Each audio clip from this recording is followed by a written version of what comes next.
کہا جاتا ہے کہ جب بھی کوئی میت ہو جائے تو اس میت کو اکیلے نہیں چھوڑنا چاہیے۔ ایسا کیوں کہا جاتا ہے آج یہی ہم اس ویڈیو میں جانیں گے، تو چلیں ویڈیو کو سٹارٹ کرتے ہیں۔ یہ اس وقت کا قصہ ہے جب آبادی اتنی زیادہ نہیں تھی اور نہ ہی آمد و رفت کے لیے سواری کا کوئی انتظام تھا۔ لوگ زیادہ تر پیدل سفر کرتے تھے، چاہے سفر کرنے میں 3 سے 4 گھنٹے چلنا پڑے۔ ہمارے گاؤں کی ایک لڑکی کی شادی ہمارے ہی گاؤں میں ہوئی، مگر اس کا شوہر رشید ساتھ والے گاؤں میں زمینوں پر کام کرتا تھا، اس لیے وہ اپنے سسرال کی بجائے اپنے شوہر کے ساتھ دوسرے گاؤں میں رہنے لگی۔ ایک دن اس کے میاں کی طبیعت خراب ہوئی اور اللہ کا کرنا ایسا ہوا کہ اس کے گھر والوں کو اطلاع دینے کی نوبت بھی نہ آئی اور اس کا شوہر اللہ کو پیارا ہو گیا۔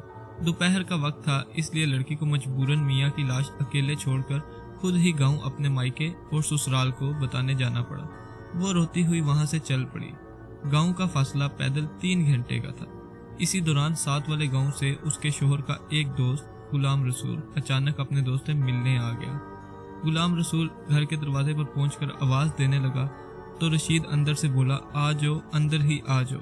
جب غلام رسول گھر میں داخل ہوا تو اس نے دیکھا کہ رشید چارپائی پر چادر اوڑھے لیٹا ہوا ہے۔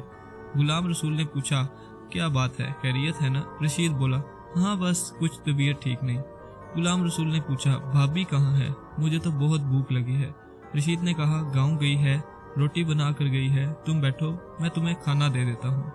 اس زمانے میں گھروں میں کمروں میں دیواروں پر کیلیں لگا کر ان پر لکڑی کے تختے لگا کر برتن سجائے جاتے تھے اور کھانے پینے کا سامان بھی بلیوں سے بچانے کے لیے وہاں اونچائی پر رکھ دیا جاتا تھا۔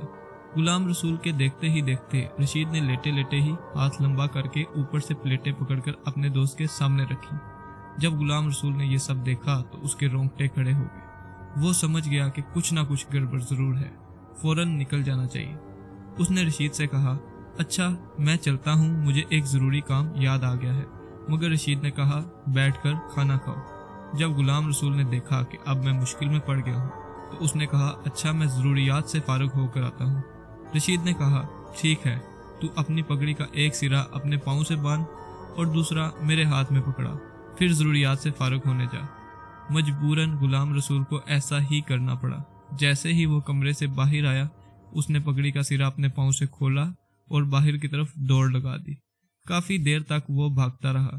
جب سانس لینے کے لیے ٹھہرا تو اسے دور سے رونے کی آوازیں آنے لگی، کیونکہ رشید کی بیوی اپنے میکے اور سسرال والوں کو لے کر آ گئی تھی۔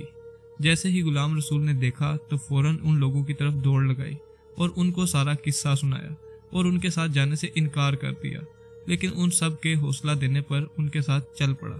جب وہ لوگ گھر کے اندر پہنچے تو دیکھا کہ سب کچھ ویسے کا ویسے ہی تھا جیسے رشید کی بیوی چھوڑ کر گئی تھی۔ کھانے کے برتن اپنی جگہ پر سجے ہوئے تھے، غلام رسول کی پگڑی چارپائی پر موجود تھی، مگر پگڑی کا ایک سرا رشید کے ہاتھ میں اور رشید کی لاش آدھی چارپائی پر اور آدھی زمین پر لٹکی ہوئی تھی۔ یہ راز آج تک نہیں کھلا کہ کیا جب رشید کی بیوی گاؤں جانے کے لیے نکلی تو کیا رشید اس وقت زندہ تھا اور جانکنی کے عالم میں اس نے چارپائی سے اترنے کی کوشش کی، مگر موت نے اسے مہلت نہ دی۔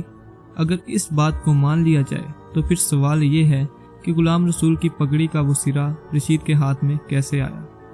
کہا جاتا ہے کہ جب کوئی میت ہو جائے تو کبھی بھی میت کو اکیلے نہیں چھوڑنا چاہیے، کوئی نہ کوئی میت کے پاس ضرور موجود ہونا چاہیے جو کہ قرآنی آیات کا ورد کرتا رہے، ورنہ شیطانی طاقتیں جو ہر وقت فضا میں موجود ہوتی ہیں وہ خالی جسم دیکھ کر اس پر قبضہ جما لیتی ہیں۔ اسی طرح کا ایک قصہ میں نے سنا تھا کہ ایک جوان لڑکی کی موت ہو گئی، اس کی لاش کو کسی وجہ سے اکیلے چھوڑ دیا گیا۔ کچھ دیر بعد اس کے گھر والے لاش کے پاس آئے تو دیکھا کہ لڑکی زندہ ہے۔ خیر لڑکی ان کے ساتھ رہنے لگی۔ ایک صبح لڑکی اپنی ماں کے ساتھ محلے سے نکلی تو ایک بابا جی زمین پر بیٹھے ہوئے تھے۔ بابا جی نے لڑکی کو دیکھتے ہی اس کی ماں کو کہا، یہ تو کس کے ساتھ پھر رہی ہے؟ یہ لڑکی زندہ نہیں ہے، اور کچھ پڑھ کر پھونکا تو اسی وقت لڑکی نیچے گر گئی اور بے جان ہو گئی۔